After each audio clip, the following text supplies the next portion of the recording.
say thank you for doing my course, what I wanted to do is film a separate video for you, which will actually give you target exercises to correct 5 different issues that we can have in our paintings.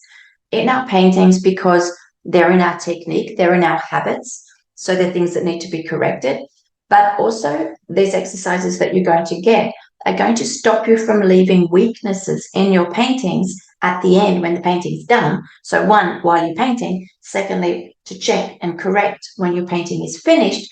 So someone like me or another judge doesn't vote against you in an exhibition or a competition.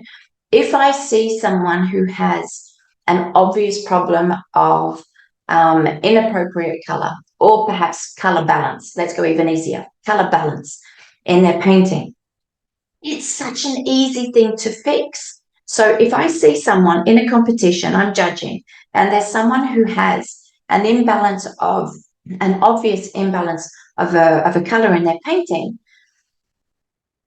it shows me a sign of weakness, but on several levels. One, the person didn't look or didn't see it. It's showing me a sign of weakness. Two, if that person did see that color imbalance, they didn't know how to correct it, or they didn't even care to correct it. So I'm seeing weaknesses on every level that don't reassure me. And so, if there's another painting in the competition that I think does have that sort of capacity, they're on par, that one's not going to get selected. These are simple things that you can fix. You can fix whilst you're painting, but you can also fix them at the end. So we don't need to leave these weaknesses in the painting. So I'm going to give you 5 target exercises to cover the 4 tools. These are the 4 painting pillars that I use in my courses: shape, tonal values, color, and technique. Now, these 4 tools are, for me, the be-all and end-all of everything that we need in a painting. They cover everything. However, I am going to give you a 5th exercise to do, which is related to composition. Composition is basically how we use the 4 together in the painting. So I'm going to do 5 different exercises for you.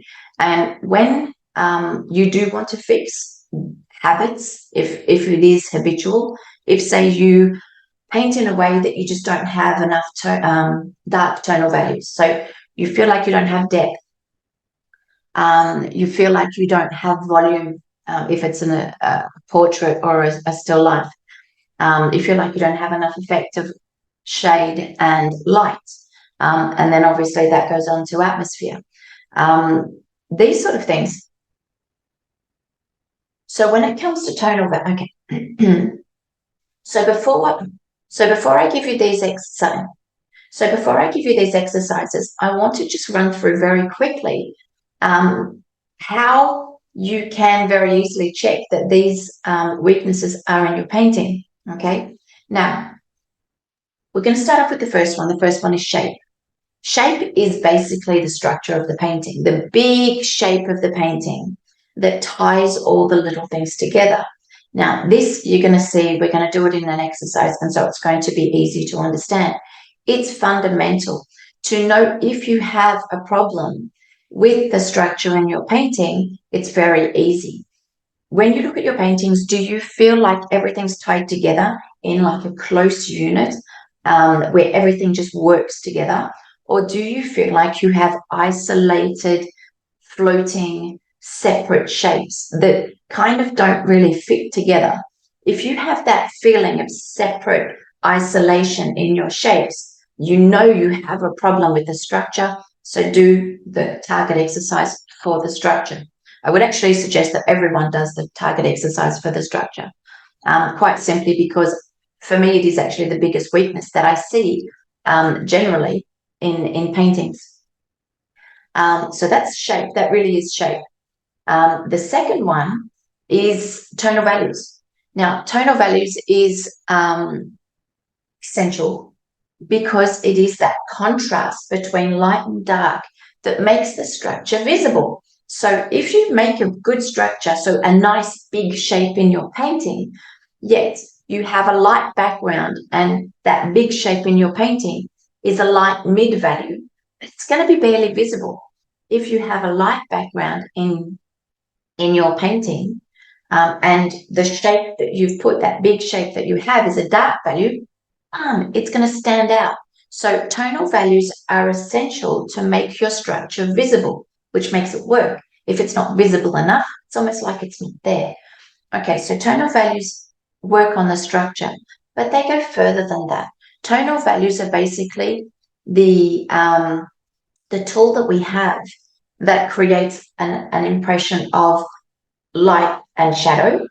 Okay, so we feel like there's light and shadow, but at the same time, it's consistent.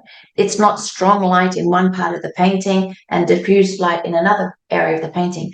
That intensity of light needs to be the same. It's not cold light here, warm light there, in areas that it doesn't make sense. Okay, it has to be consistent. So tonal values, if you have a weakness in tonal values, what you're going to see in your paintings is a problem with your light and your shade. You're going to see a problem in depth. So depth, volume, when you're talking about still life, quite close subjects. So like your pot doesn't feel like it's turning very well. It's exactly the same thing when we think of a portrait, because there's all these little bumps and dips that tonal values have to create. Otherwise, the face will become flat. Okay, so if you do portraits and your faces, you feel like there's not enough depth, problem of tonal values. If you do still lifes and you don't feel like your objects have that 3D sort of effect to them, problem with tonal values. If you're doing landscape portraits, boat scenes, basically paintings that have got more distance, again, tonal values. That's creating that illusion of that's far away on the horizon or something that's up close and personal.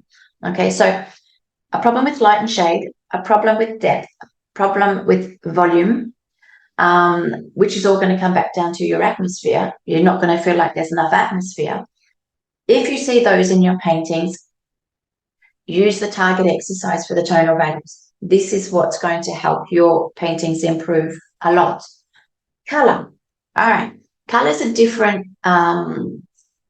kettle of fish, because it's not one of the essentials. It's definitely welcome, but it's not an essential.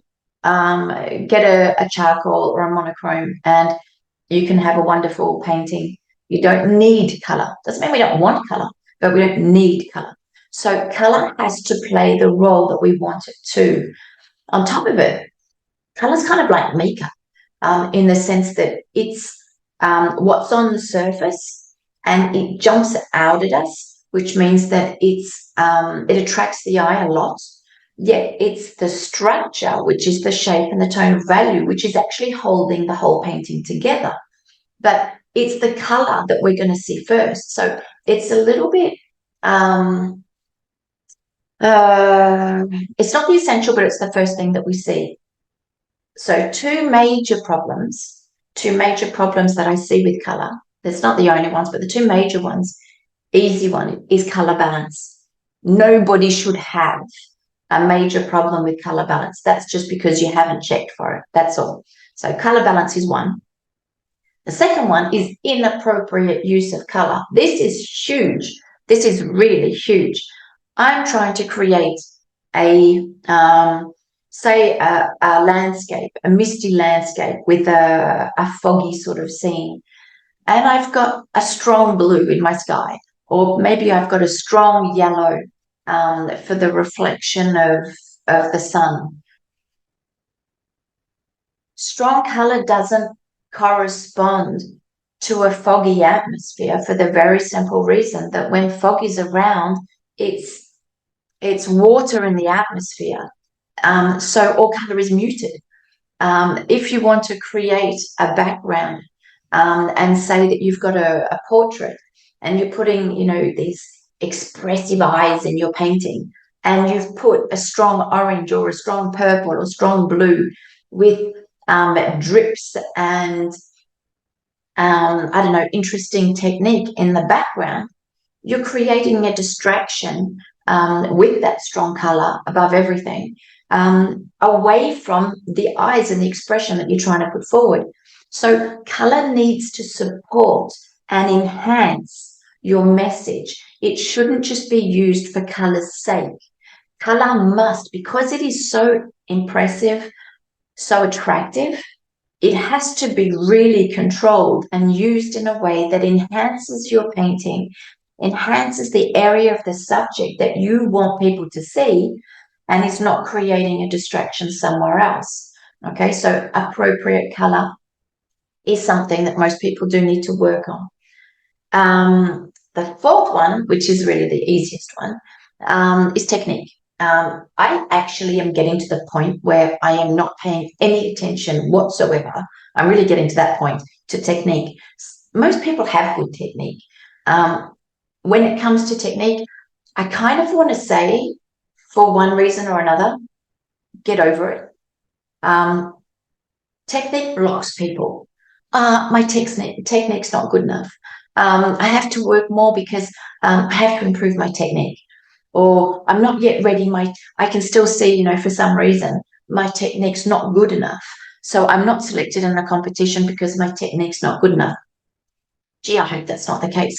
If someone's judging an exhibition based on technique, all the essentials of the painting, which come before technique, are maybe not being dealt with.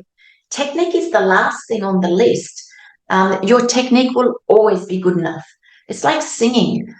You've got some people that have just got really rough, crackly sort of voices. What's his name? Willie Nelson. It wasn't just Willie Nelson. There was another one who had that sort of a voice, which every now and then would get sort of rough and crackly. They're the moments that give you the goosebumps. Those perfect voices that are technically perfect often feel cold. When you've got someone singing and their heart's in it, and you can feel they're full of emotion, and so much emotion that it cracks the voice, it's actually the bit that gets to you the most. So we're putting so much emphasis on good technique, where technique, even if, to be honest, is quite crappy, you do the rest of the painting well, the structure, the tonal values, the shape, appropriate color. Who cares about the technique? The technique is not the only thing. And the more you're going to paint, the more your technique will improve on its own. So don't focus on it. Just let it evolve on its own. Too many people are getting stuck in focusing on technique, that they're actually copying the technique of someone else because they want good technique. And by copying someone else, they're actually cornering themselves in a method, in the mindset of somebody else, instead of developing their own technique. So my biggest advice on technique, leave it alone. Don't even deal with it. It will evolve naturally on its own if you don't focus on it. Your technique, as long as you focus on the rest of it, will be enough, will be well and truly enough. Okay? So don't focus on it. Don't get stuck copying the technique of someone else, because you're not going to be able to evolve past a certain level if you do that. Let that one go. Let it go. Be true to yourself. Just focus on the rest. The technique will come. Let's start painting.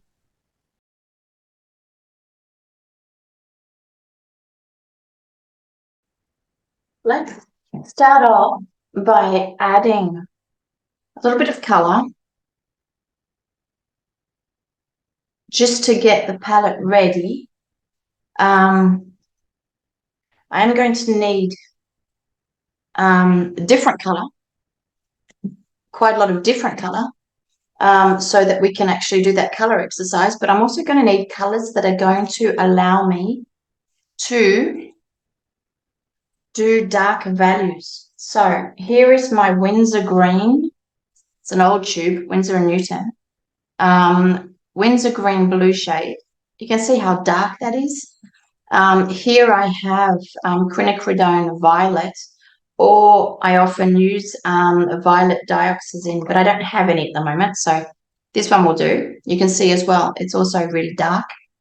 Up here, I've put, he's lost his label, but that was Schmink Translucent Orange.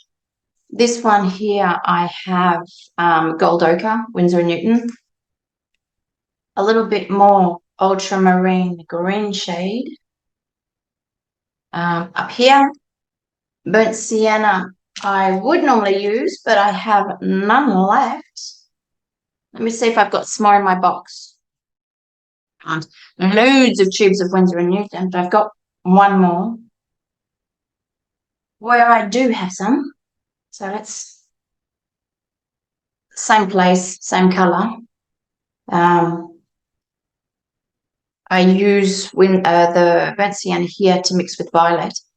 On this side, I use my burnt sienna, the same one, to mix with my transparent yellow.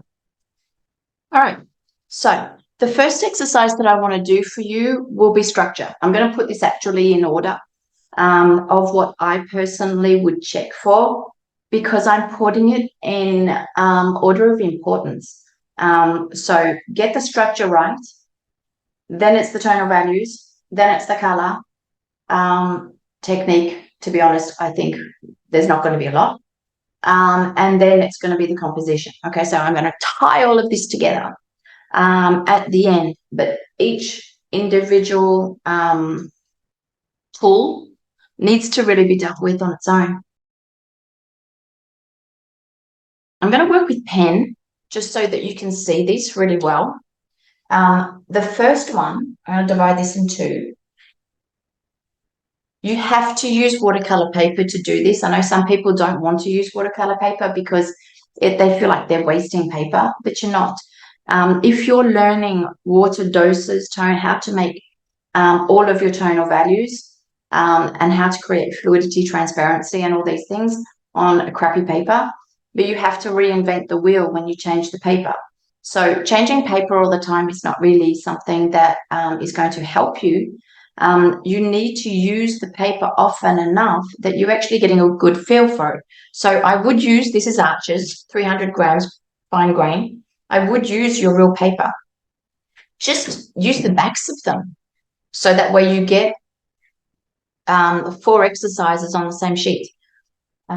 Let it dry on one side first, and then when it's dry, use the other side. Okay, so we're starting off with structure. Now, this structure is something that I know people struggle with because I think it's different and it's new. I do explain this, and I have explained this in all my courses, and most people tell me I've never heard this before. And I think it's because it's in that basket of I don't know about it. It's a little bit uncomfortable because it's new in the beginning, but once you grasp it, it's not only easy to understand, it's so logical. It's absolutely so logical. So what I do is I'm just going to draw something extremely basic, like let's say a horizon line. Let's put a hill in the background. We're doing like a little landscape. Let me put a path and maybe a little house on the horizon. Okay, with some trees. Okay, this is start basic. Basic is really helpful. Put some trees. Let's put some trees on this side. Imagine that our light comes from this side. Okay, so our light's coming from here. So I'm going to have light here, shadow on this side. What I would suggest to you when you do this is that you actually do what I just did. You actually block in where you want your dark values to be. Just do it as an exercise, because when you know where the light is, you're going to know where most of your shadows are. And our goal here is that we're going to create an interesting big shape on the sheet. But this big shape is only visible because of the difference in tonal values. White next to white is not going to be visible.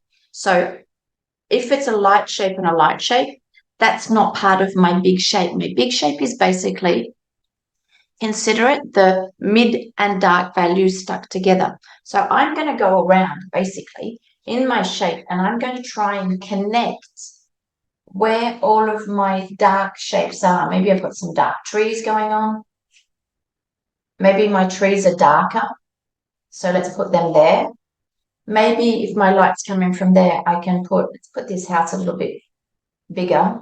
That way I can have a cast shadow, say, from here. Let's put some posts. Let's put some posts in here. Okay, that way I can put some shadows in. If that was my subject, all I have done at this stage, and I haven't done that, all I have done at this stage is I have actually just thrown on in very basic shapes the subjects in my painting. Okay, now what I want you to do is take a pen, take a different color if you want, go around where you see the absolute outline of the shape. Okay, not inside, that's the same, not inside, just where dark meets light.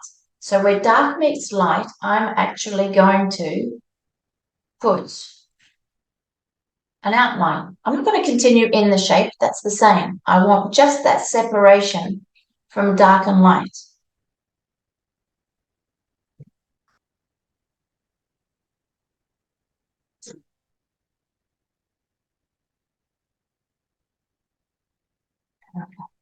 So now what I want you to do is I want you to take a different color. This is just a charcoal pencil. I want you to draw an outline, the absolute outline where the darker shape meets the white shape, the light shape. So not in the middle. It's dark and say dark and dark, or mid and mid value. So only where the light and the dark meets. We have no nuances. There is light and dark here. There are no nuances here. So the absolute outer outline. Okay, it's going to come like that. It's going to come down. There's the shadow of the house. Now for the house, some of the house is in the light. So I have to actually follow the actual shape just of the shadow, but I leave the white bit. Say that tree comes down a bit. Say there's a shadow for that tree. Okay, so it's going to look something like this. That's what my big shape's going to be looking like at the moment. What's happening here is that this big shape is going to be what's visible from a distance. That's what people are going to see from a distance. When someone sees your painting, they see it from a distance. They don't start seeing your painting at 30, 40 centimeters or even a meter. They're further away. This is what you need to master so that when your painting is in an exhibition, people are not walking past it, because from a distance, they're looking at it and they're saying, wow, that's really interesting. And then they go closer. So it's that big shape which is going to attract them from a distance. Now, if you imagine that that big shape is a light value next to white, all the way back there, they're not going to see it properly. That's why the contrast needs to be quite strong. So if I now take any color, just to show you, I would do this every single timer. So the exercise is basically putting on the basic shape of your subject onto the paper. Absolute basic shape. There's no mid values. You're talking two values, light and dark. That's it. Because you just want to see what that big shape looks like. You will go in and you will determine where the light comes from. Then you will determine what areas are going to be dark, what areas will be lighter. And you're going to literally put an outline where light meets dark, everywhere. So you're not outlining a tree, you're not outlining a house.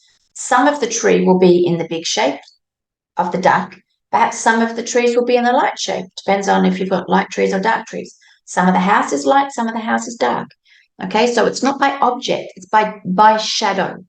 Now, just take any color, but quite dark, if you want to make this useful. This next step I would definitely do, because this still is quite difficult to see. So go the extra mile and do this.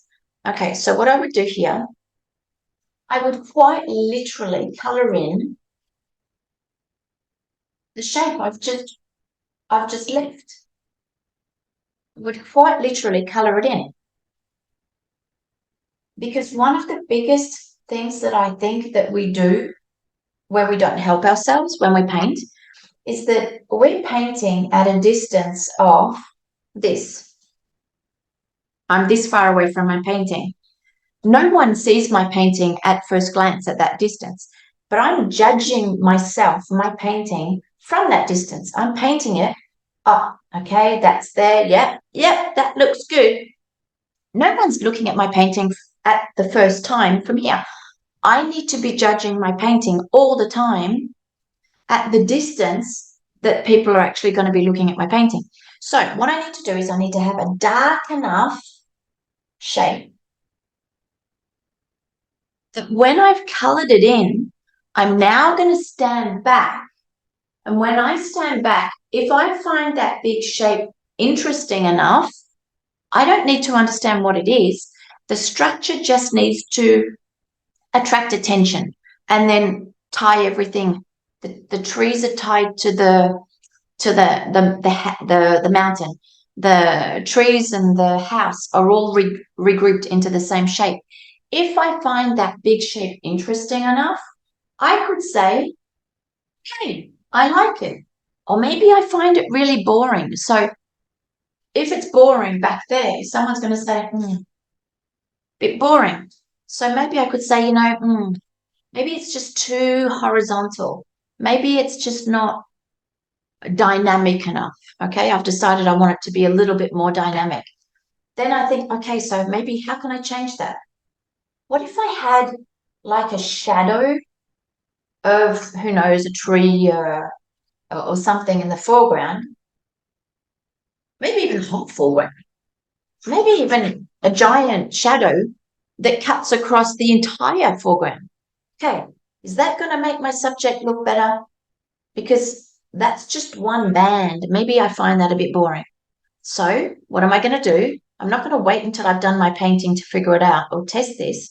I'm actually now going to continue that big shape. This is where we do a little bit of planning. And then I'm like, oh, that's maybe a little bit more interesting. Okay, maybe I find that a bit more interesting. Yeah, the post comes up, bit of tonal value, shadows coming in. I'm like, oh, you know what? That's more interesting. What do I have? I have one giant continuous shape. Even if there's a tiny little space, the eye will complete it. But I have one giant continuous shape that when I step back, that's an interesting shape. I may not have a clue what it is, but I like it enough that I'm going to want to move closer. First distance is where I get attracted. The mid distance is where I see the intermediate shapes of the painting. Intermediate shapes is when I will start to see this. I will start to see smaller, slightly varied shapes in the painting. Don't notice those slight variations of tonal values and colour. Don't notice them so much from a distance. From a distance, I'm still seeing that big shape, regardless of there being now smaller, more varied shapes in the painting. Okay? That's why the structure has to be the first thing that we focus on, because that's what people will see first, quite simply. Don't focus on the things people can't see, like details. Detail is something that someone has only seen. Sorry. Detail is something that people have only seen once they're actually in the painting. But if you haven't attracted them from a distance, they're not going to get up close to the painting to discover the details. So the details are the makeup at the end. The structure is the skeleton. It's so cool. The structure is the skeleton. That's the solid bit that will hold the clothes, will carry all the clothes. The clothes are what? The clothes, so the skeleton is the biggest, most continuous shape. Just like a skeleton, everything is connected, okay? You cannot have a shape floating around. You don't have a floating arm. So basically the big shape is basically the skeleton, the structure is the skeleton of your subject. You're putting clothes on it. You're then dressing it by putting little smaller things on, smaller thing like a jumper. Maybe you've got a jacket on the top of it. Okay, these are the smaller things. These are the little more subtle, more little things. And then when you get up to the painting, so that's the intermediate things you're seeing from a distance of maybe 2 meters. The big shape of the painting, the dark band, you're going to see it like 3 or 4 meters. And when you're up close, because you were attracted and interested by all of the other stuff that you've seen, you discover the details. So you paint your painting, if it was me, well, this is what I do. Then I actually paint my paintings in that order. I actually quite literally paint my paintings in that order. I will paint structure first. That's the first thing. I lay that down. Then I put the mid values, the variations of color, tone, and smaller shape, which is the clothes. I'm dressing the skeleton. And at the end, I'm going to do the detail. But when I'm checking my painting, I'm checking my painting at a distance. I'm not checking my painting here.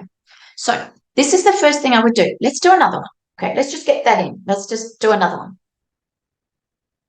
Okay, slightly different shape, but again, let's do something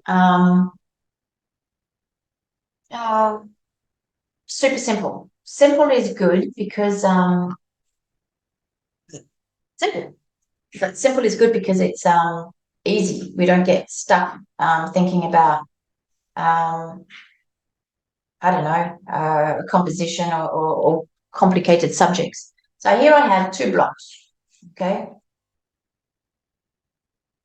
First thing that I do, I decide where my light will come from. Let's go the other side, okay? My light's going to come on this side. Okay, so the next thing that I do, so I just throw down, this is my plan. This is not my good paper. The first thing I do is just throw down the basic shape. The second thing, I identify where my light is coming from so that I know where my light and darks are. Then I would just put the darks as I know they should be. Okay, it's going to be something like this. This one's going to be in the shade. This is going to be in the shade. This is going to be in the shade. This is going to be in the shade. Okay, I'm not interested in mid values. I'm just interested in basically the big shape. Okay, so what if I did that already?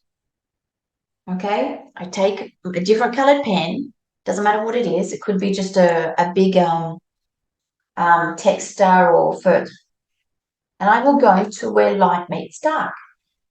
And I will quite literally go around in that shape so that I can see it. Then I'm going to color it in, always using a dark value because dark value makes it visible to see from behind. Let's do it the other way. What if I don't do a dark value? Okay. What if I don't do a dark value? What if I do paint my structure with a light value? Okay. From a distance, it doesn't have strong impact. It's not strong. What if now I go darker just so that you can compare it? I go a bit darker as it should be just to make it more visible because that you can see on the screen. But if you see this now, move away from your screen, but go like 3 meters from your screen, and you're going to see that it's not going to stand out as much as this. Okay? This is going to stand out more. This big shape is going to give more attraction, more visual attraction to your painting. Now I'm looking at it from a distance and I'm like, that's a bit boring. That's not a very interesting shape. How can I improve that shape? How can I make that structure more interesting? Maybe what if I put in a darker background? Maybe I should make the background darker. Okay, so I'm now going to go where dark and light meets. It's going to be that. All right, now I'm going to do the same thing and I'm just going to fill that in. You need to work your structure. Sometimes it's obvious, sometimes it's not. But you need it to be interesting. You don't need it to be understandable. You need it to be interesting. Okay, so play with it. That's now the same. That's dark meets dark. So I can quite literally connect them. My goal is to connect stuff. I don't want floating arms in my painting. I want the arms and the legs to be joined to the big shape. This is an arm. I want it attached. I'm going to try and glue everything together. When I say that I want to have a painting which doesn't have floating shapes, it means I'm actually trying to connect every shape to the bigger shape. I'm actually trying to connect it, everything. All right. All right, so that's what this is going to look like. That's more interesting, isn't it? Okay, that's more interesting. All of a sudden, I've got something a little bit more interesting than what I had before. But how simple is that? That's something you don't need good technique for that. You don't need 20 years of painting for that. What you're doing is you're actually breaking your subject down into light, dark. You're making sure that all the darks are actually connected to the bigger shape so that you don't have floating arms in your painting. And that way the eye is able to go in and out of every single shape. And that's how you get a very easy to read painting. When you have separate individual shapes, it gets annoying because you've got one world over here going in one subject, and you actually have to take your eyes out of it to go in the next shape. But if your eye is able to go in a shape and literally continue it, like these are little open doors, and your eye is able to move in and out, your eye and the public's eye will actually go around the painting in a much smoother way. So these exercises are so simple. The thing you have to do is always the same. Number one, put down the basic shapes of your subject on a sheet. You don't have to use watercolor paper for this one, but that's up to you, or even a cheap watercolor paper would do. The second thing I would do is I would determine where my light source is, so I know which direction my shadow is going to fall.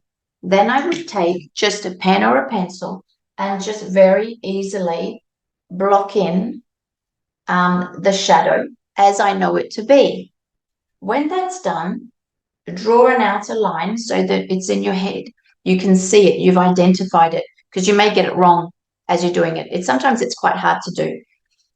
Just draw where light meets dark, you draw a line. Where dark meets dark or light meets light, you don't draw a line.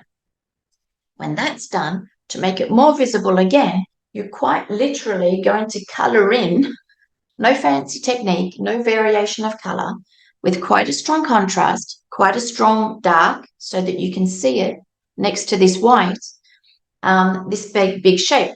Then you stand back, and if you like the big shape that you're looking at, then basically all you really need to do is, because you can actually paint it that way, you can layer that structure on first in your painting and then work out, okay, so I'm going to have a brown box maybe. Okay, this is going to be a brown box. I can actually work out my color using this sort of thing. I can say, okay, that's going to be my blue box. I can actually do a color plan on top of, I've worked out my structure. I can actually do a color plan. I'm like, oh, okay, maybe that blue, maybe I'm going to want a little bit of a repeat of my blue here. Okay, this is a plan. I can play with it. This is my playground. This is where I'm supposed to um, um, take risks, be adventurous, try new things. I can play on this. So now I can go in, I can say, okay, so these are my smaller shapes now. Maybe I want to do my color balance. Maybe I want to figure out my details are going to be, but the structure's there. All right. So that's the first one. That's the one I would definitely do. Simple, super simple. Okay. This will change your painting, guaranteed. Next one we're going to do is tonal values, but you can see tonal values already play a huge role in this one. So I'll put that one to the side. This exercise is my favorite. The first one with the structure, I love it. It changes everything. It makes it very easy for people to understand it. You're going to need to practice it a little bit. This one, on the other hand, this tonal value target exercise is so important, and it is so cool because it's so simple, yet it shows you exactly where you have, if you have, a tonal value weakness. It's so cool. So I've divided my sheet again in two. What I'm going to do first is I'm going to quite literally 1, 2, 3, 4, okay, 5 more or less similar. Let's get you a little bit better on the screen. 5 more or less similar rectangles, if you like. Okay, I'm going to put a light value. This one will be a light to mid value. This one will be my mid value. This one will be my mid to dark value. And this will be my dark value. Now, I would never imply that you would want to cheat, but most people do. So put this down, okay? Put this down, because what you're going to do is, this is your light value. This will be your light to mid value. I want you to be able to put the right value in the right place without going in over it. And if you can do it, you don't have a problem with tonal values. If you can't, and you feel like you have to keep going back over it because you're too dark, you're not dark enough, you know that there's something that needs to be worked on. So I'll do it twice because it looks very easy. And usually when people do it, they will see, it's always the same thing. Either someone has a problem and they just can't get the light values. They have really good dark values, but the light values are just never light enough. Or it's the opposite. They have all really light values and they just don't have dark values. It's usually one or the other. So this is a light value. I don't have a choice. This has to be light, but I want to do it, let's say, as straight away as possible. I don't want to do layers. One thing I didn't say, when you do this exercise, incline your sheet at least this much. That's basically how much my board is on an angle. At home, so I'm painting in my second studio, where I film. At home, my real easel is like about that inclined. It doesn't work with the cameras, so I have to go lower. But to do this exercise, put something, a book or a few books, under your board to make it inclined. It's needed. All right, light value. Who cares what the color is? Just make it the same color every time.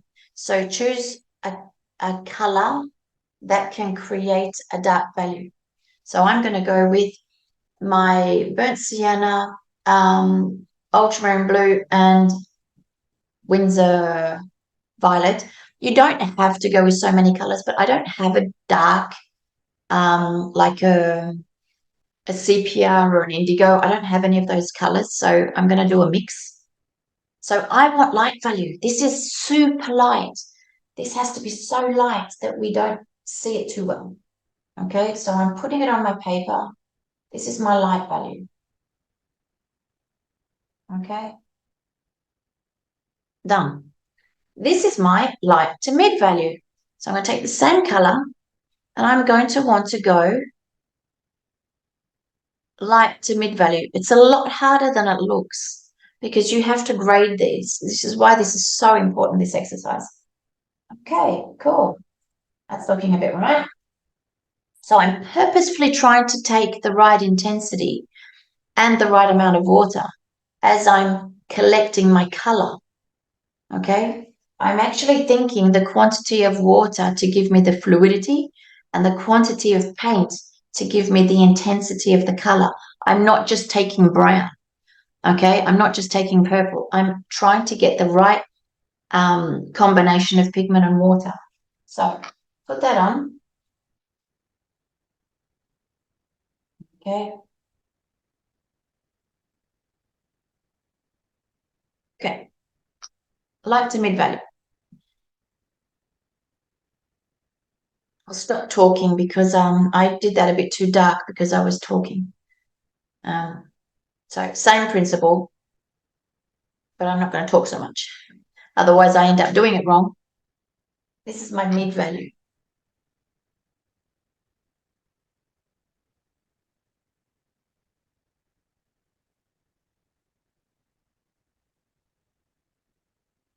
So sometimes in my demonstrations, I just put music because sometimes I'm trying to teach something and then I get so caught up in the teaching that I actually mess up the example that I'm trying to give. Now, mid to dark value. So now I need to be careful to have enough paint to get that darker value, but I don't want it dry and opaque. I need water to keep that dark value fluid, transparent.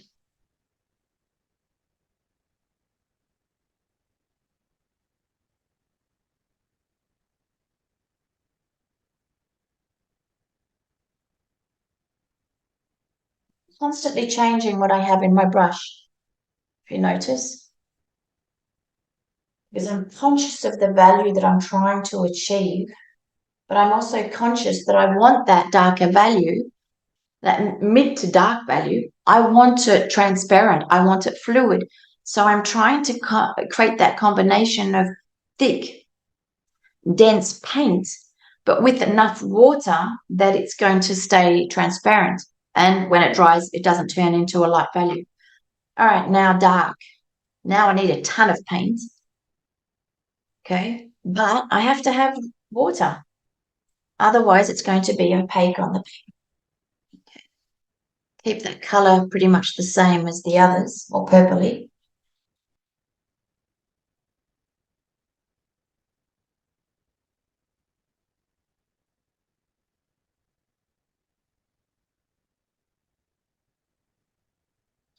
Now, the chance of you getting this right on the first time is actually quite slim, so don't get frustrated with yourself, okay?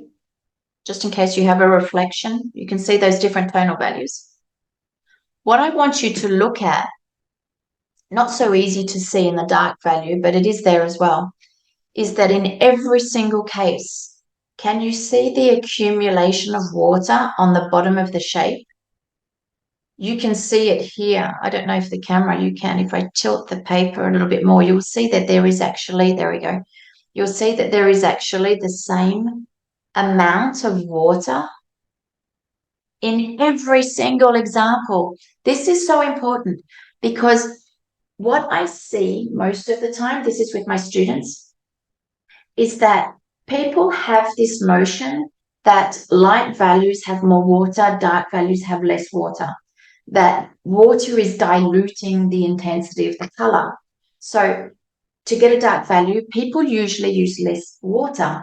But if you use less water in your dark values become thick, opaque, and muddy and not attractive. They're not fluid, and you need dark, transparent fluids, the fluid dark values. Otherwise, they cake onto the painting and they're separate from the rest, which is all flowing. We're trying to do two things. We're trying to, on purpose, get the value that I said I would get.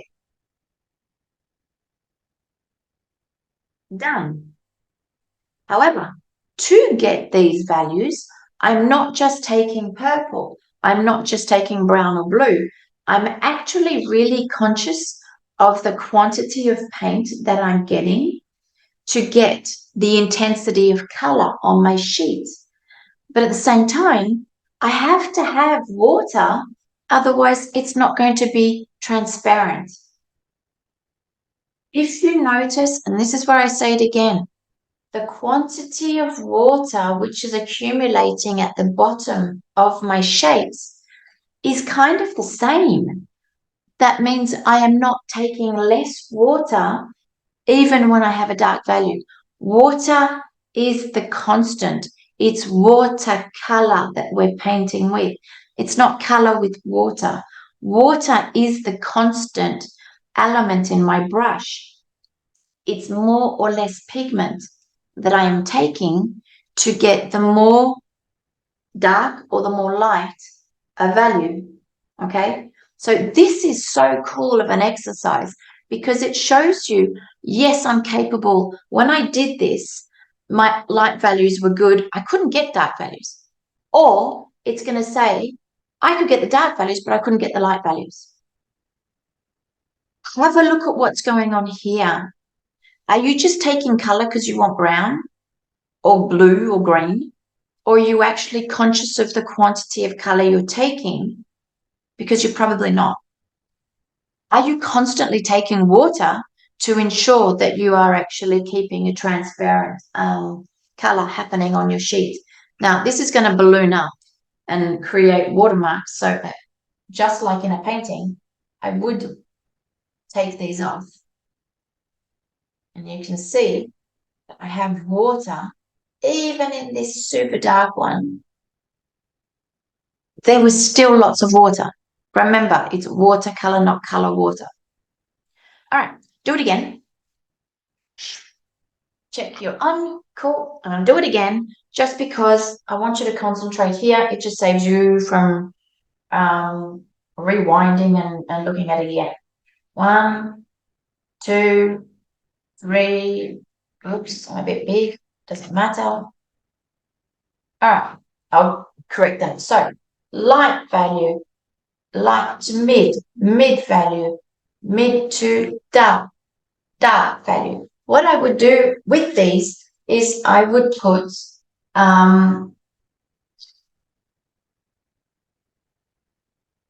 tonal value exercise and put the date, whatever the date is, okay, date it. All right. And keep them so you can see the improvement because you're going to need to do probably a few of these. Okay, so or put exercise number 1, exercise number 2. Okay, so you know. Let's do it again.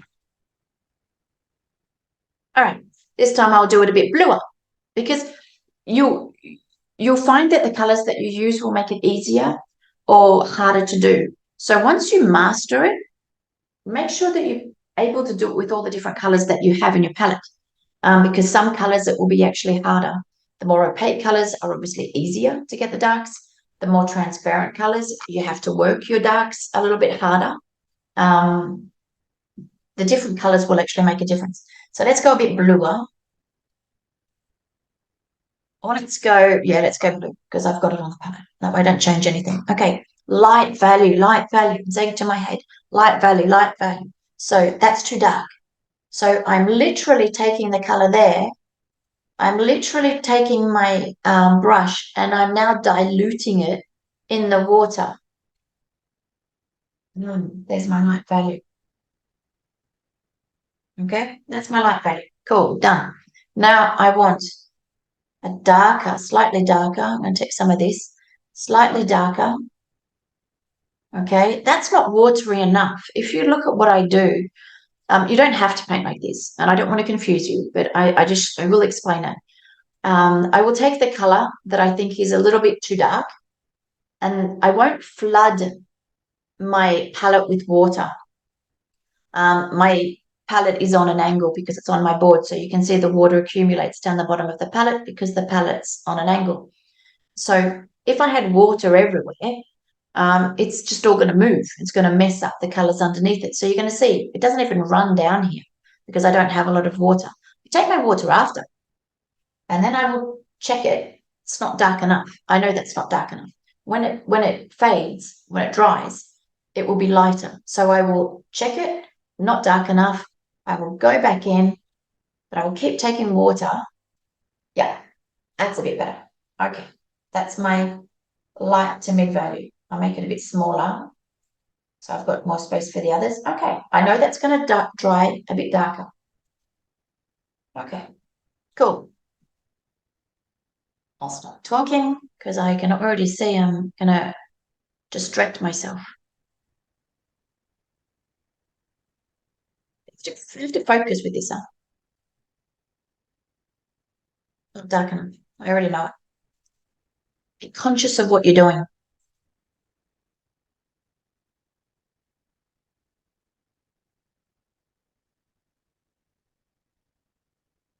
Still, that's why you need a couple of colours.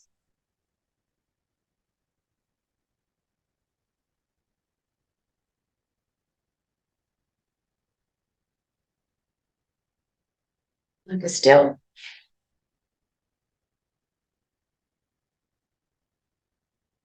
I need the violet or the green. I could use green. Green will darken it straight away.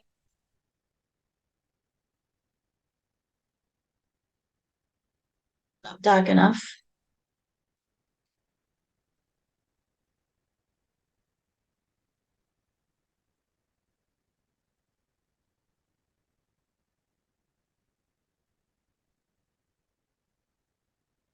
Conscious that I still have water in my brush.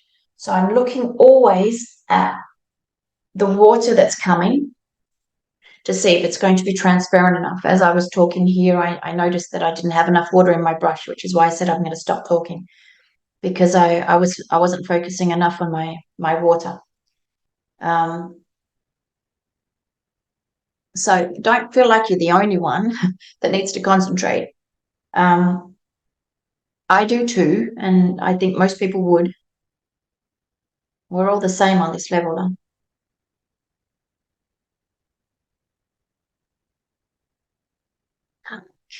I'm going to go now purple and green. They give me the darkest darks.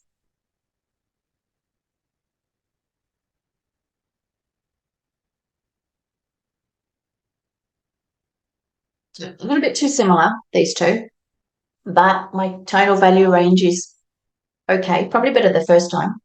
I do see that my water is there. They're fluid enough. They will be dry and transparent enough. So that's it. This is so cool. I would do it on a big sheet and just do lines. And hopefully you're going to see by the end of it, as you get down the sheet, that it's going to be better and better, okay? So use colours, use tubes of colour that you don't use a lot. That way you're not emptying your good tubes, the colours that you do use. Use tubes of colour that you don't use a lot of, but that do make dark values, otherwise it won't work. All right, put that one to the side. I will quickly, however, take off the water so that can dry. Okay, so that's the target exercise for tonal values and structure. The next one is color. Now, color is a bit different for very obvious reasons. Color balance I'll go through. Appropriate color really does depend on the subject. So it needs to be appropriate. So there's not really an exercise. It's more of a mental understanding than an actual exercise. So I'm going to grab a painting so that I can show you how I balance color. Okay, so I've taken 5 little paintings, little demos, to just walk you through, one, how do I do color check? a color balance check. And then that's with 3 of them. And then with 2 of them, if I decided that I wanted to add a color, how could I add it? How do I know where to add it? How do I know how to check it? And how do I know that it's appropriate or not appropriate? Okay, so this one was actually from the National Watercolour Society video number 2, I think. Take your brush. Do this when you're painting. Do this after you finish the painting. I would do it sort of all the time. And basically what I want to do is I just basically want to check that the colors on the left of the sheet are the same as the ones on the right sheet. Okay. This is such an easy way to balance color, because when you take the brush away or stick or whatever you're using, something thin though, it doesn't stand out so much.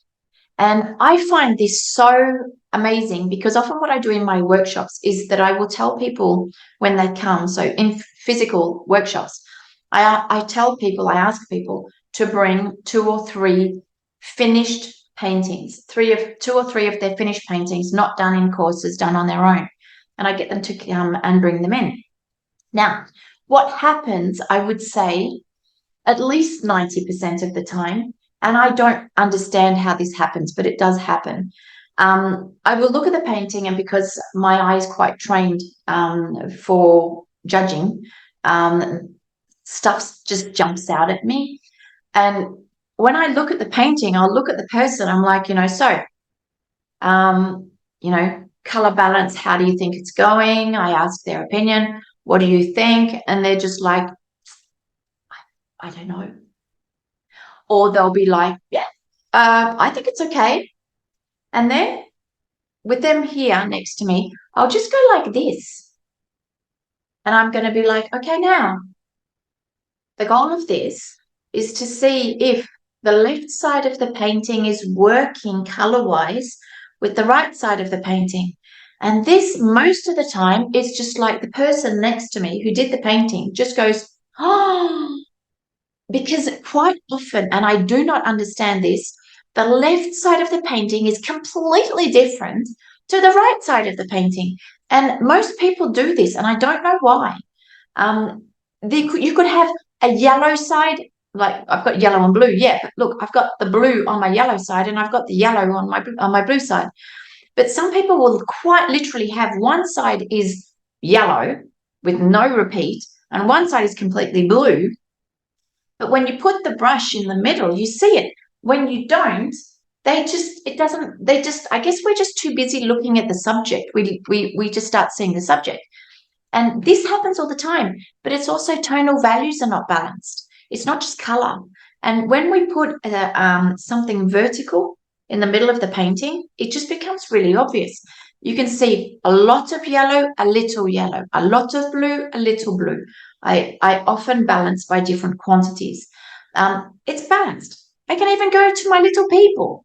Put my brush down a little bit. I can go to my little people. The red guy, the red guy, the blue guy, the blue guy. I mean, I can balance my whites. I can balance my dark values. I can check that all my light values are there. Dark values, mid values are there. The colors are there. It's balanced. Okay.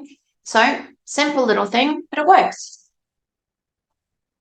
This one, okay, that's my painting. So the half of my painting is sort of about here. Okay, so what am I looking at? Color. This color in the background, left and right. This color, left and right. Let's go turquoise color, left and right. The sort of purple, the darker color, the lighter values, it's all balanced. If you really wanted to, it won't work with this because this is actually quite a horizontal painting. But if you wanted to, on something like this,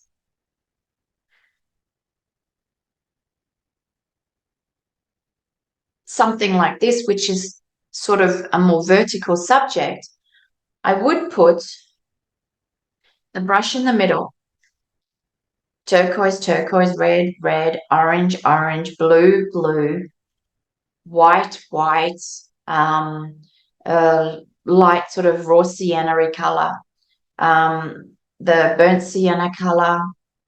Let's go for the darker value. It's there. I go through the colours and the tonal values. Okay, the tonal values are darker there. You will always, in my paintings, I will have more on one side.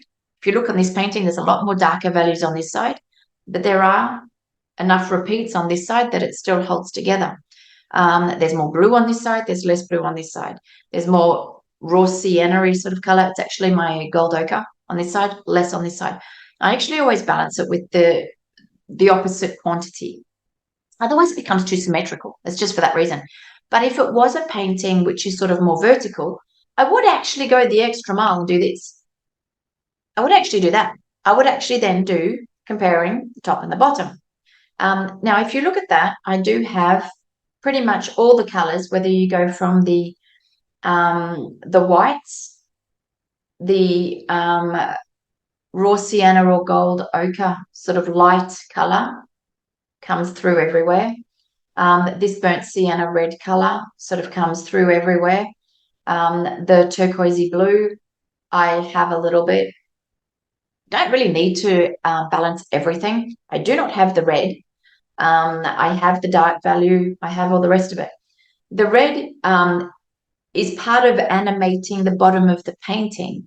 I don't want to bring the eye up and make the top part of the painting distract the eye of the viewer. I'm trying to hold the eye of the spectator down here.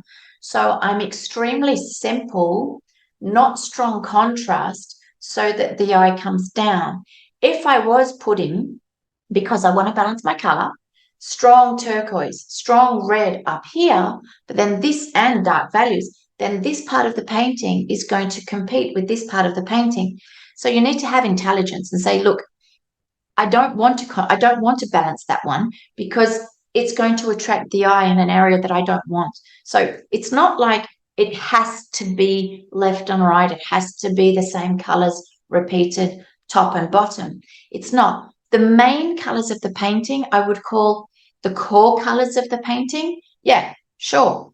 But the ones that the really strong ones that you're wanting to attract the eye into a particular area, don't add them in the more subtle areas of the painting because you're just going to weaken the impact of the one that you're trying to create attention for.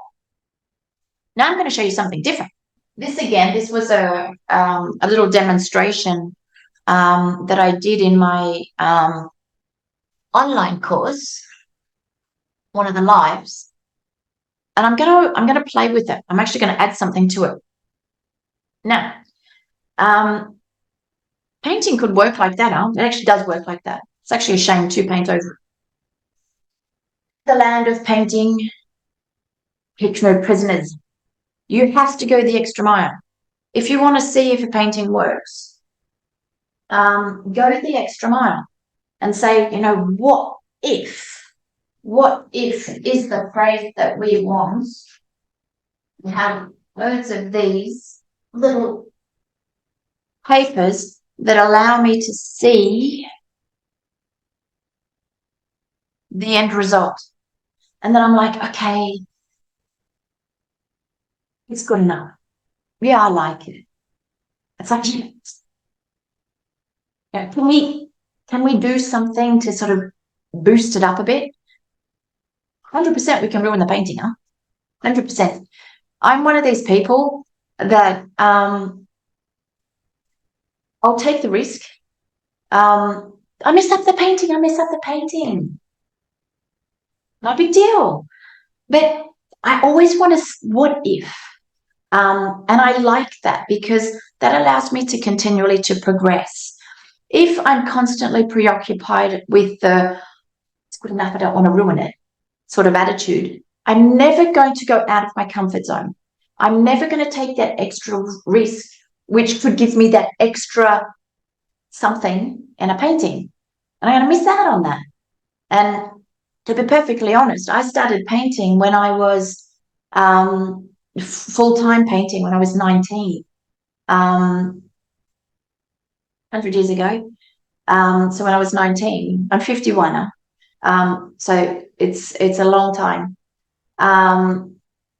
If I hadn't have constantly taken those risks, if I hadn't constantly gone out of my comfort zone, tried to do new things all the time, I am 100% that I would be like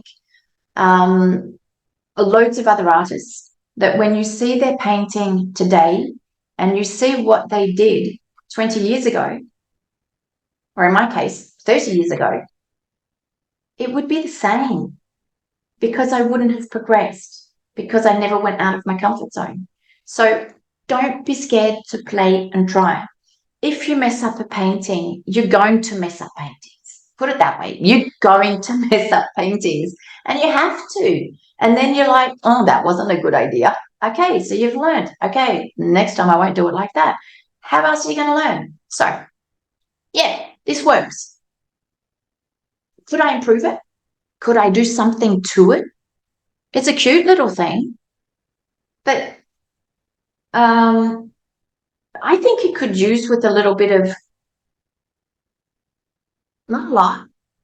So the first thing I do, this exercise that I'm trying to teach you now is for appropriate color, okay?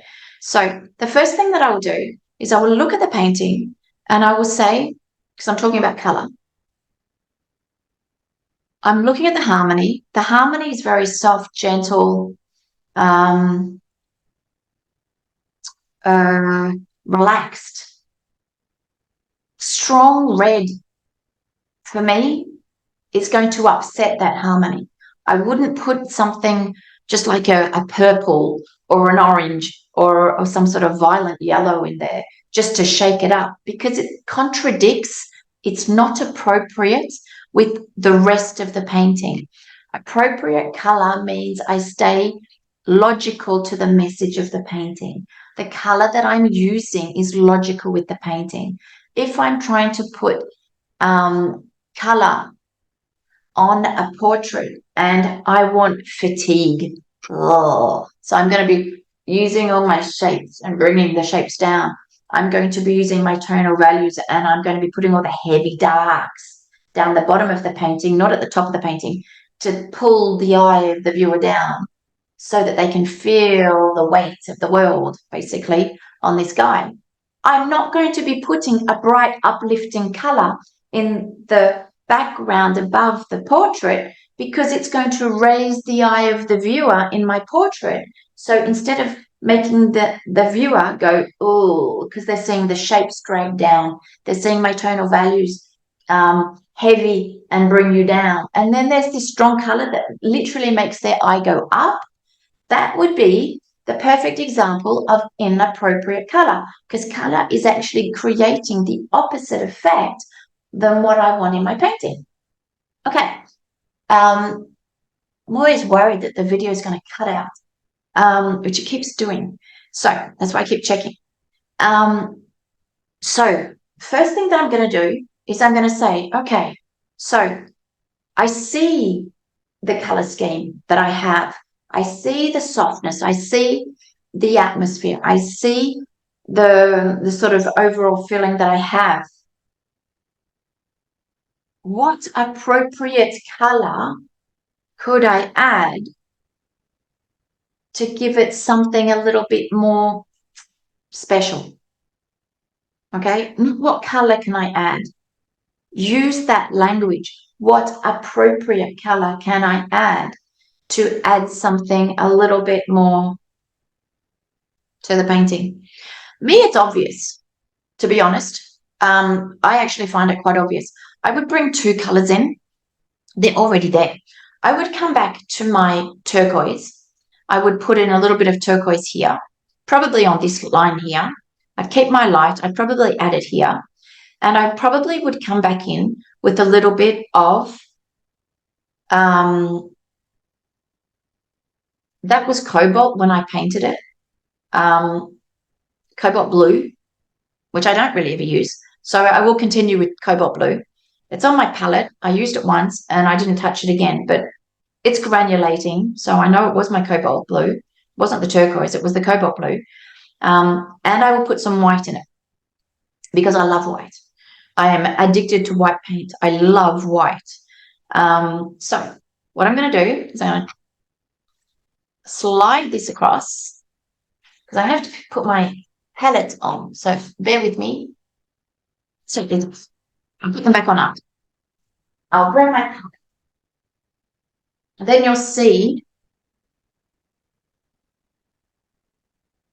All right, this is the physical side of painting videos where you kind of have to line everything up and look like it was all done and planned perfectly, because it's all upside down in my screen and it's actually on an angle. I'm trying to make it look square for you, that it's not for me.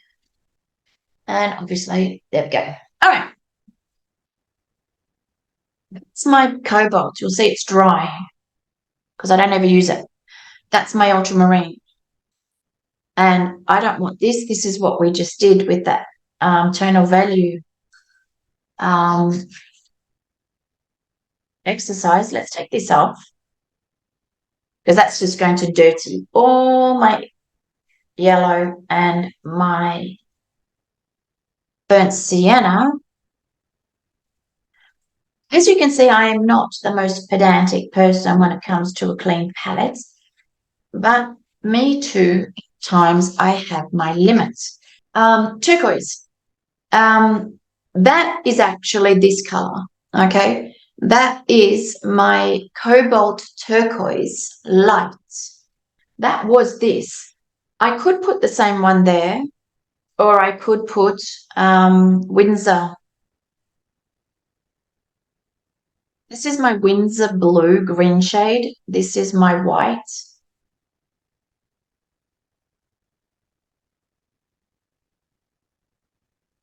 Okay. Welcome to the world of white. Okay, you're about to learn something.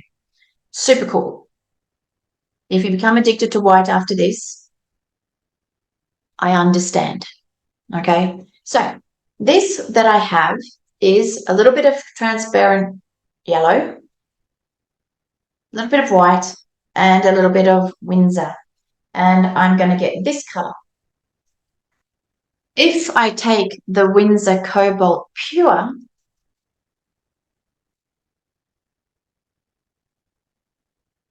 and this color. I'm pretty good normally at mixing and matching my own colors for a very simple reason that that's a game that I like to play. I like to be able to take a color and then I like to be able to, using the colors that I have on my palette, which there aren't a lot of, be able to mix it. So I can get pretty close to mixing the color that I want using completely different colors and get basically the pretty much the same effect. Why would I then use this mix, instead of that one? And the answer is white. If my color, okay, so this is the exercise, okay, always remember the goal. I want to be able to add an appropriate color that will lift and give that to the painting, okay? I don't have white paper. I said I'd like to be able to add this color over here, but this turquoisey color was painted on a white background.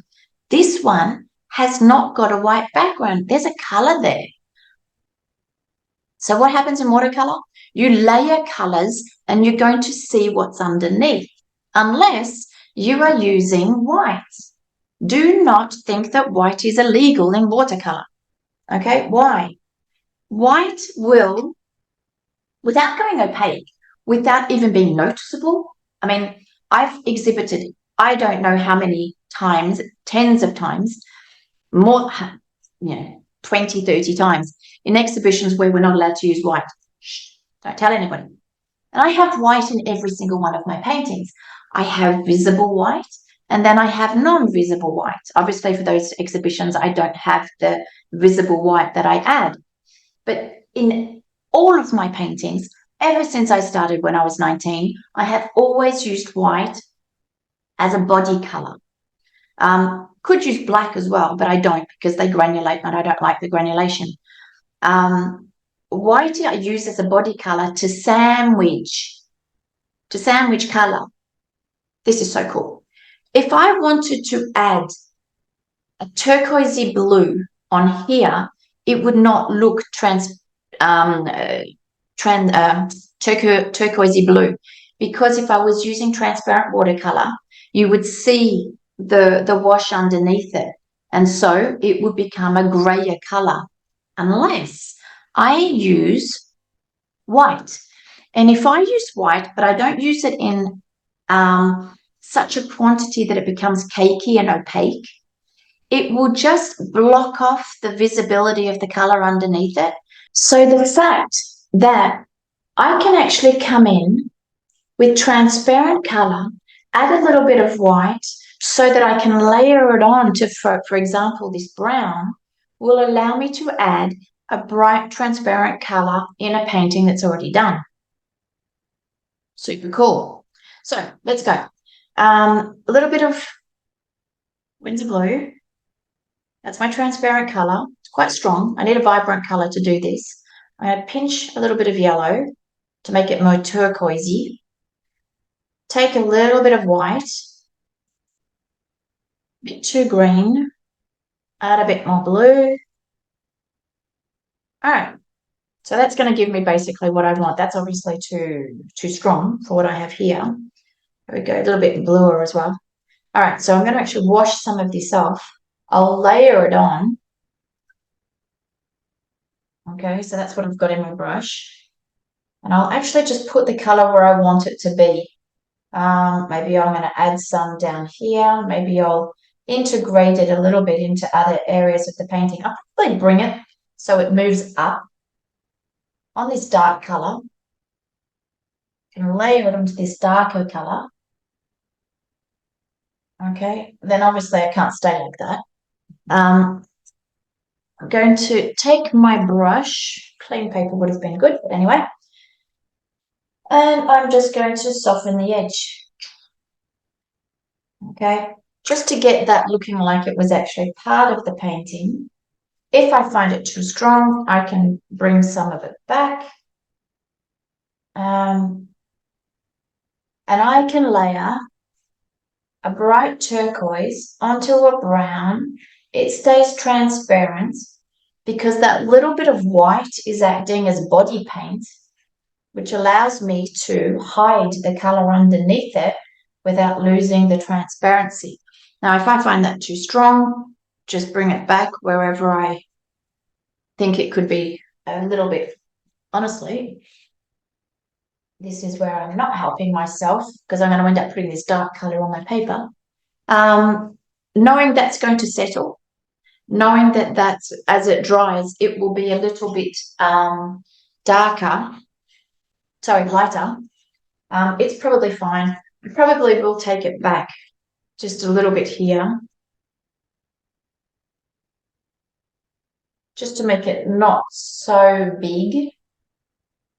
Okay, so now this and this are talking to each other, and I think that's maybe a little bit more interesting. But what about this blue, just for the fun of it? I mean, I don't need to do this. It's just for the fun of it. I've got this is where I've got the cobalt turquoise. If I want to add a bit of cobalt turquoise, maybe here. Maybe let's put it on this dark shape here. It is already a little bit there, but not dark enough. So cobalt turquoise. I don't need this color. And it's that question of appropriate color. I want to enhance what I have. I don't want to create distraction that weakens what I have. That's all it is. Appropriate color has to be used in a way that enhances. That on here, I'll show you what it looks like. On the dark value, that's what it looks like. Now, if I add white to that, on the same dark value, next to it, can you see how brighter it is? Not sure if you can see it so well with the screen. It's harder. I'll put it here. Maybe you'll compare it from here to here. You'll see better. That pops. That's going to become grey as it dries. That is strong. Okay. Obviously, I don't need to put that much on it, so I'll just bring it back. That's just water. And I can soften it. I could even add more burnt sienna to it if I don't like it. If I didn't like it, I could actually take it off. I have too much of it, so let's go brown. Don't forget that it's transparent watercolor, so we can go back into it. I'm using a lot of water to make sure it stays transparent.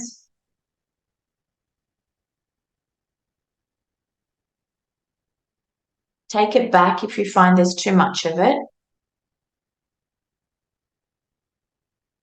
So that's come off. This is actually where I was just showing you the color. It's not actually where I wanted the blue. I wanted the blue here. So I'll take that literally off.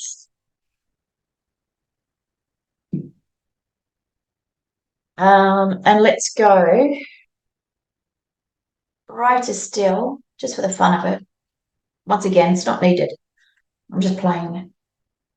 You have to play. You have to be able to play in your paintings, huh? You want to do something. This lifts the whole thing up. It's not competing for the rest of it, I don't think. But it just lifts it. It gives something special that it wasn't there before. But I couldn't get that bright blue on the brown without the white. So it doesn't have to be cakey, doesn't have to look opaque. Soften the edges so they don't look like add-ons. It's integrated into the rest of the wash. So I'm just smudging out, fusing out those edges. Honestly, I prefer that, huh? You think that looks nicer? I would actually go one step further and just repeat tiny little bit of that blue over this side, just to bring the eye over to this area. Okay. So same thing. I'm going to put it on a dark, so I'm going to include my white.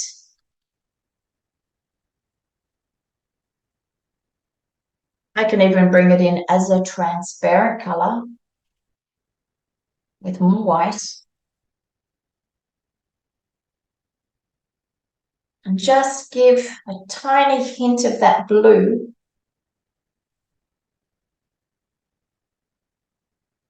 on that side of the paper, and it just helps pull the eye, because when the eye sees that, it's going to find the same thing somewhere else, and just help bring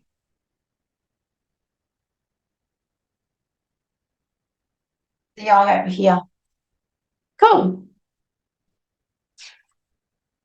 Gives it a bit of, that's appropriate color. Okay, so we've done structure, we've done tonal values, we've done balancing color, a little exercise to play with appropriate color. The next one I was going to do is technique, but honestly, I would actually even prefer to just tell you to not worry about technique, because as you can see, color just changes everything. Structure is the base of the whole thing, which is obviously that tonal value contrast.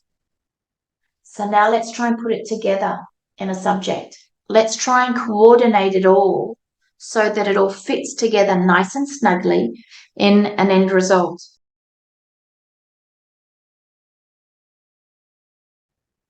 When you're going to tie this together in a painting, this is what a composition is. The structure is that big shape, that big underlying shape in a painting.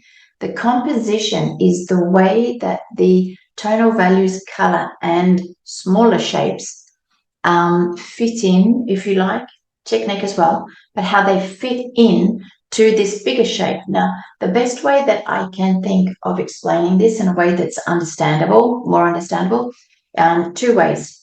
Choose which one you like the best.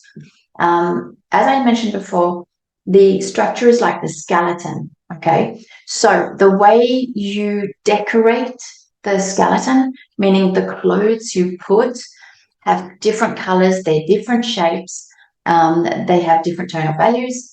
The composition is the decoration of the shape. So how we arrange the color, the tonal values, the shape, and the technique on that bigger shape. Now, if this is a different analogy, which if this helps you, use this one. The other idea is the idea of the Christmas tree. Okay, so the Christmas tree is that big structure, and the composition is the way that we arrange the tonal values, the color, the smaller shapes, and the technique to decorate the bigger shape. Now, in both of these analogies, the one thing that you really need to take to heart is that the composition sits on top of the structure. It's part of it. It's the decorations of the structure, meaning that you're wanting to actually hook on or attach the smaller tonal values, color, shape, and technique onto the structure. It's not like that floating arm, or you're trying to add the angel on top of the Christmas tree, but you're a meter away from the Christmas tree. It's just going to fall on the floor. It becomes an isolated shape that doesn't work in the whole. It doesn't hold up, if you like, into the painting. So what I do is I try basically to attach the smaller tonal values, shape, color, technique, it's always the same thing, onto the bigger structure. And that's the way the composition ties it all together at the end. So I'm going to do a very simple, different subject, and I'm going to walk you through the different steps so that you can see it again. We start with the plan. My plan will be, quite simply, a couple of boats. A little boat scene. Okay? When you're practicing this sort of thing, keep it really simple, because we get lost in complexity. We overcomplicate things. That's humans in general, not just watercolorists.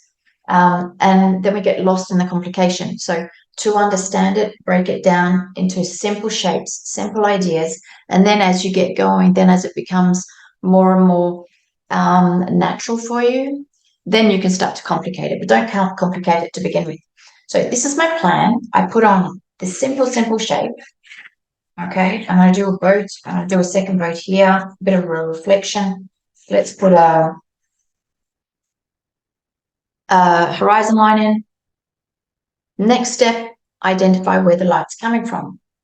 It's me that chooses. Maybe it's already imposed through the subject, maybe not. I'm going to have the light coming from a backlighting, coming from here. Okay, so I'm going to put this in the shadow. I identify where my shadows are. Yeah. And then here it is. Where dark meets light, that's going to be darker as well. Where dark meets light, I'm going to put an outline. Okay, it's going to look a bit like this. There can be a dark in there as well. There is actually a little bit of a dark value that should be in that underside of the boat as well. So I could add that there. All right, it's going to look like that. If I did the a wash, add that color on top of it, just like I did earlier, we're going to find that that's perhaps not super interesting. Just throw it on when you do this. Don't try and be, don't turn it into a separate painting. It's not super interesting. I'd say that's not really interesting at all. So what I could do is I could either attach it to the background, or I can attach it to the foreground. I can attach it, I have to attach something, but I have to basically add more dark value. Okay, this is why we do a plan, because maybe that's just not interesting enough. What if I did a hill with a reflection? All right, so that hill and its reflection, I can do a bit darker. So where light meets dark,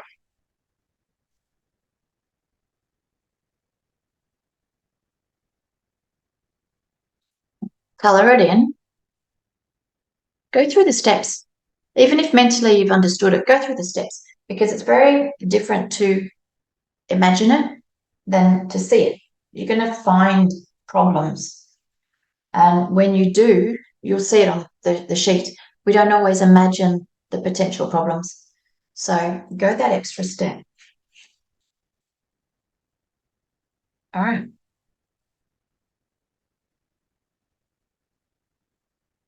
To be perfectly honest, I wouldn't be highly inspired by it. But what I might do, what if I brought a foreground or even like sand or something into the foreground, and I put that into a darker value? It's really a question of constantly pushing and pulling your shapes to see if they work better one way than another way. But remember, I'm doing it with tonal values. So even if I think that this is sand, don't change the color. Okay. Keep the color more or less the same, because I just want to see the shape. Okay. Now that is beginning to look a little bit more interesting.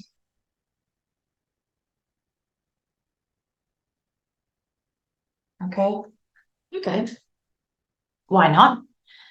If that's my plan, that's my structure, I'm going to know now how I want to put this on the paper. I know I'm going to have a little hill and a reflection. I know that I'm going to have some sort of land or ground or shadow in the foreground. So I can put that to the side, quite literally, grab another piece of paper and draw it out.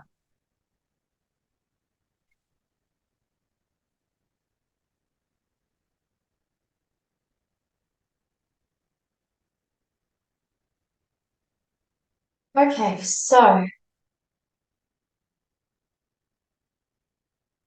I could go now into a little bit more detail in my shape because we're doing the painting. However, I will keep it extremely simple for the purposes of the exercise.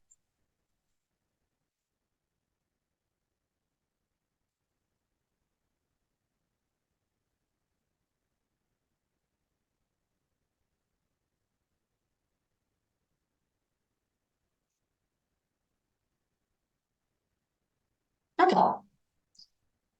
Now I know where I'm going. This is the lighter value. White paint everywhere.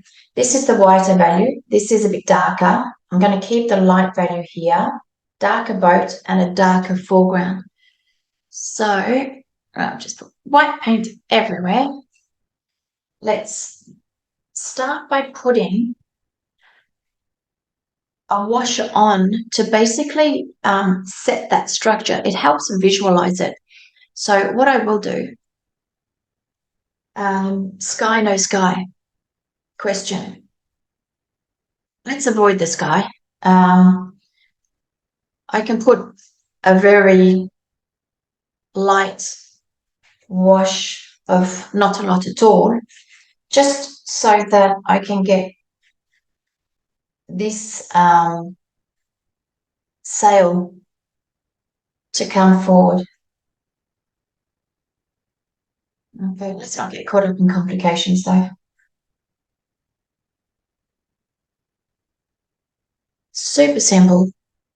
This is where I want those light values. I know how to do them. I've done my exercises. I know how to get them light when I want light. Okay, that'll do. Now I'm going to go into this. It doesn't have to be my definitive color. I just want to get this in your mind.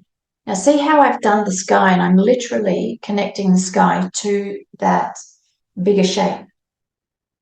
I want to connect the shapes. I don't want floating arms. You're going to be talking about floating arms to people in your watercolor groups, and they're like, she's teaching you about floating arms. But I think it's a good example. I think we can all imagine that floating arms are not really ideal. So let's put that in. And I'm literally going to connect everything. I'm gluing everything together. Shadow side of my boat. maybe another just really pale connection in this foreground. Okay, so this is my idea. And now that I've got just a simple wash put on that's actually even following my structure, that's the goal. I know where I'm going. I'm going to have a hard time really messing it up. I mean, we still can, but it's basically going to work already. Regardless of how messy you're going to see I'm going to do the technique, because I don't want you to focus on technique. So I won't be a good example. I want to go messy just so that you know that you don't have to worry about technique. So structure's there. It's working already. What I want to do now is I want to start putting some darker values in. These darker values are there to now give that impression of light and dark, shadow, that impression of depth, the impression of the round shape of the boat, and all these together will help create atmosphere. So this is where you just paint the painting. You just paint. That, believe it or not, was the hard bit. You can do this bit. Everyone can do this bit. This is the bit that everyone's really good at. It's just painting the technique. So just go dark enough so that it stands out from a distance. Okay, that's how you know how dark to go. But I've done my tonal value exercises. I know how to do dark values. You see how important it is? And I know that I need water in my dark values because I don't want them to be heavy and opaque.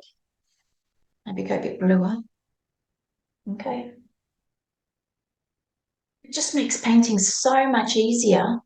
Instead of constantly doing painting after painting, we actually improve our understanding and the way we put it together, as opposed to painting after painting after painting where we don't improve anything. We just repeat things that we maybe don't even like, but it becomes habitual. This becomes so easy. You can play. You'll have mind space left to play.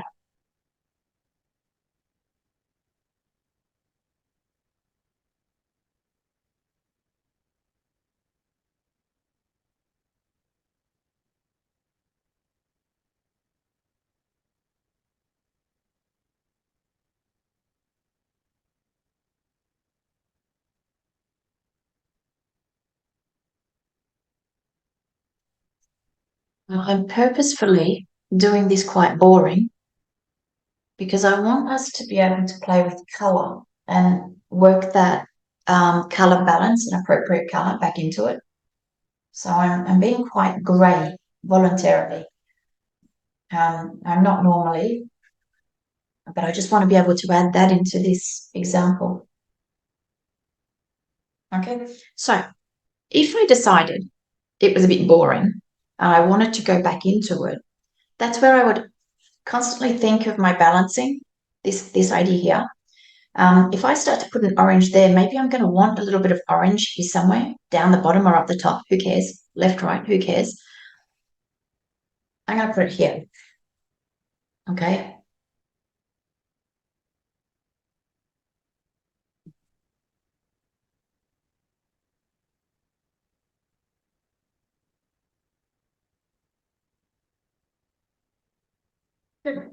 So that, just knowing that when I add something somewhere, try and keep it balanced. What if I do the same thing, but now I add a little bit of brighter blue, through some orange in there. What if I was to add it here? Just you already see, maybe it would be worthwhile bringing it up to that top corner.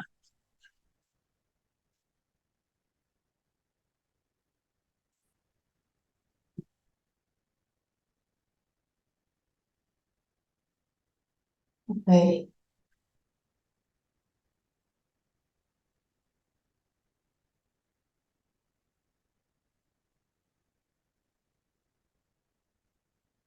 Ultramarine with a bit of white.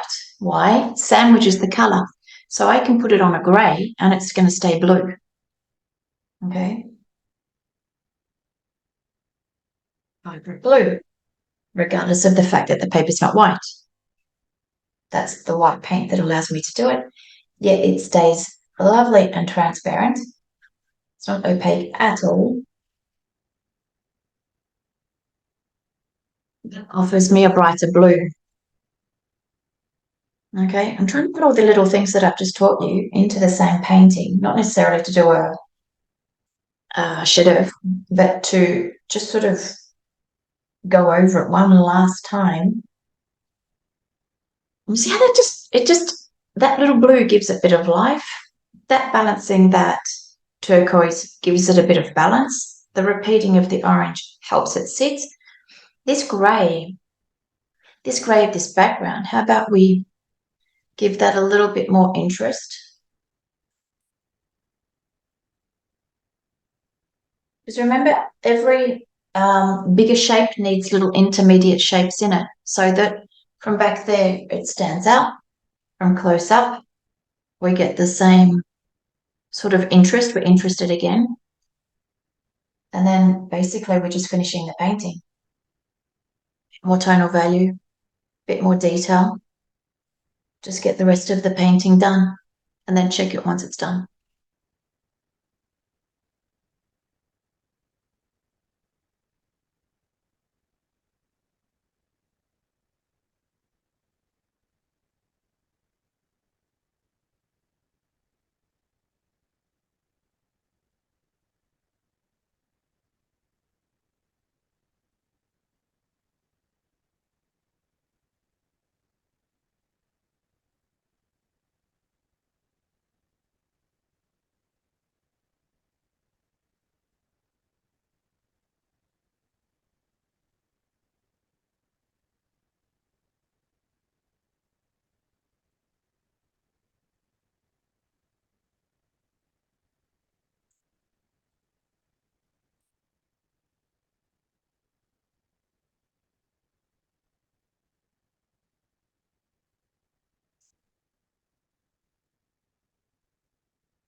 Quick sketch, nothing fabulous.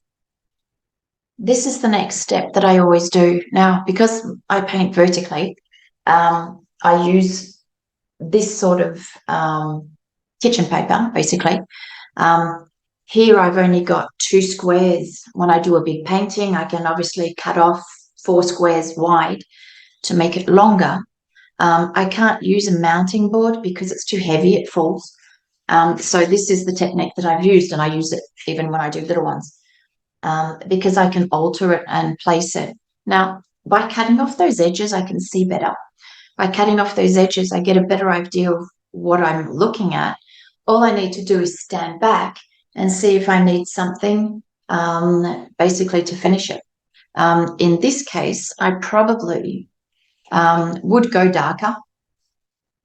Can just take them off, but putting the paper before you think you're finished allows you to see what you have and finish it off in a way that is better. This dark value doesn't have a friend, basically. I like to have, everyone has to have, it needs to be repeated. It just seems like it doesn't have balance, and it's annoying me. If it wasn't annoying me, I wouldn't care. It's just that I feel like it needs it, that's all. So that dark value can come on. A bit lower still.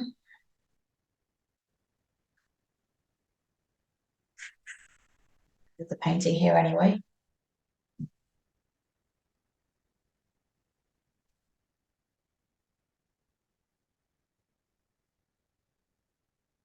Okay, so for the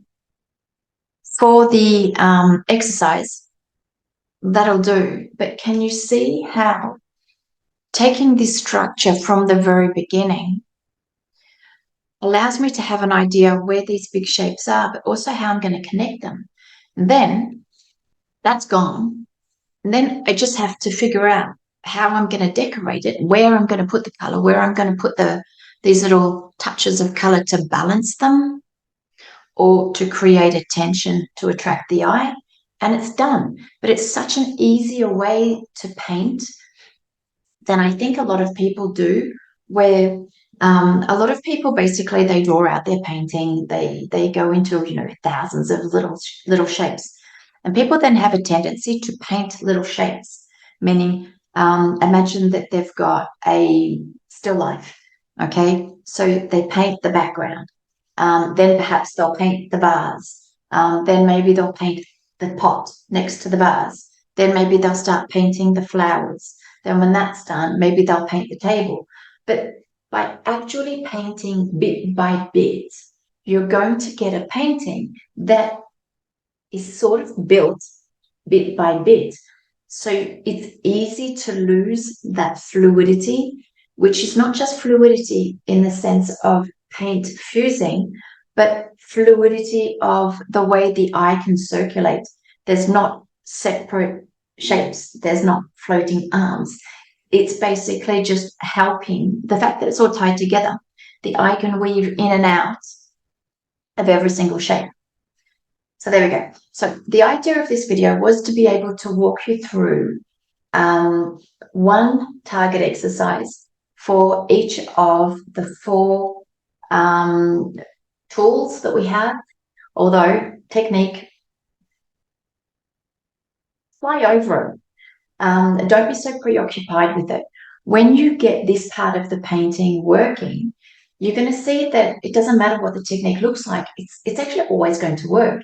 And as you continually paint, your technique will improve, but it will not just improve, it will be yours. And I think too many people are focusing on technique and not this, which means they're painting the same sort of paintings over years, and they're not necessarily progressing because the areas that they need to progress in is not technique. I hope you enjoyed the course, and happy painting.